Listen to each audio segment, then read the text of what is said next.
Wengia TikTok, angalia harusi za Waislamu, alafu miezi 6 harusi imeisha, ndoa imevunjika, msichana ameachwa. Unajua kwa nini kaachwa?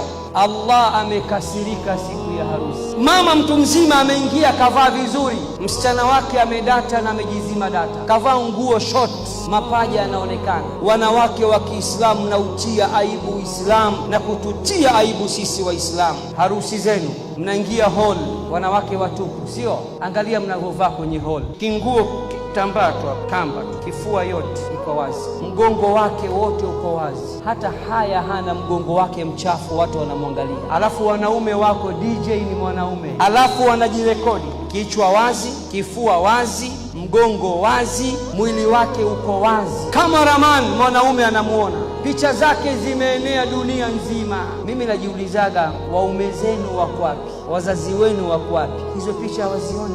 Mnapenda harusi na sherehe kuliko hata dini. Ni nani aliyokuambia mwanamke mwenzako anaweza kuona aura yako ni sahihi? Nani kakwambia? Na wengine hata nguo wanazovaa wakati wa harusi wala sio nguo, ni night dress. Wamekosa hivi. Mama mtu mzima ameingia, kavaa vizuri, msichana wake amedata na amejizima data, kavaa nguo short, mapaja yanaonekana. Wanawake wenye dini wanaangalia, na kuulizeni swali, Allah akaleta zilzal, mtetemeko, holi yote yameanguka, nyie mko pale, itakuwaje siku ya Kiyama? Umekufa hali ya kuwa mutabarrija, uko wazi. Sijasema kwamba wanawake wasifurahi, hapana. Kwenye harusi muwe peke yenu, amna kupiga picha, amna kameraman, amna DJ, peke yenu mcheze, mfurahi, hiyo ni halali. Lakini mnacheza kama Shakira, mnatia aibu Uislamu, alafu Allah kawasitiri na nyinyi mnajifedhehesha kwa siri. Wengia TikTok, angalia harusi za Waislamu, alafu miezi 6 harusi imeisha, ndoa imevunjika, msichana ameachwa. Unajua kwa nini kaachwa?